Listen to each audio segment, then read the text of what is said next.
peau de bête.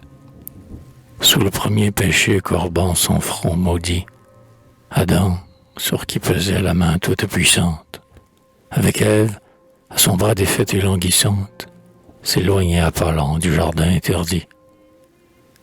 Le jour allait finir. À l'horizon livide, l'œil rouge du soleil palpitait dans du sang. Les ombres s'allongeaient dans le soir menaçant, et la terre était nue, et le ciel était vide. Muet, il s'avançait, songeant clair matin, où, sans honte, vêtus d'innocence première, ils allaient devant Dieu, purs comme la lumière, un voile d'or posé sur leurs yeux enfantins. Parfois, reprise encore de quelque espoir étrange, Ève tournait la tête et frissonnait de voir, plus terrible déjà dans les ombres du soir, briller, là-bas, l'épée ardente de l'archange. Le soleil moribond, dans un suprême effort, illuminant le ciel de clartés effrayantes, éclaira jusqu'au fond leurs prunelles béantes, et la nuit descendit sur eux comme la mort.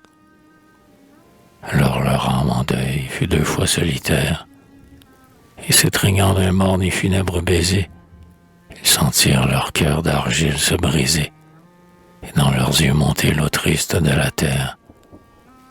Ève pleurait tout bas sous ses longs cheveux roux. Puis, femme et ne pouvant comprendre la justice, elle tordit les bras, et d'une âme au supplice, cria « Pitié, Seigneur !» et se mit à genoux. Mais rien ne répondit au fond du grand ciel sombre, et voici que le vent se leva vers le nord, et posant sur sa chair nue un baiser qui mord, fit soudain grelotter ses épaules dans l'ombre. Debout et frémissant, sur sa poitrine en feu, Adam l'enlace toute avec son bras farouche, et lui chauffa la chair au souffle de sa bouche, comme s'il la voulait défendre contre Dieu. Auprès d'eux, tout à coup, frissonnante et plaintive, au fond du taillis noir une brebis belle, Adam la vit, bondit sur elle et l'étrangla, et des ongles, des dents l'écorcha toute vive. Le sang horriblement ruisselait sur ses doigts, rouge et brûlant encore d'une vie irritée. Alors, jetant la peau sur Ève épouvantée, il l'entraîna, tremblant à son poing, dans les bois. Ils allaient, la terreur creusait leurs faces blanches.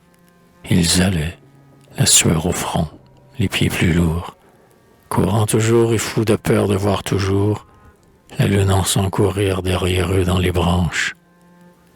Cependant, sur leurs pas, l'odeur de la toison éveillait la fureur des bêtes carnassières, et, jaillis des halliers, des taillis, des clairières, leurs formes et humans fauves emplissaient l'horizon.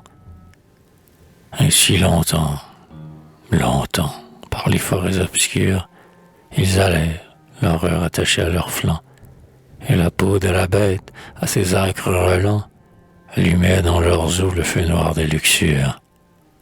Et, comme devant eux s'ouvrait un souterrain, là, se ruant dans l'ombre ainsi qu'à la curée, ils gorgèrent d'amour leur chair désespérée. Et c'est cette nuit-là que fut conçu Caïn,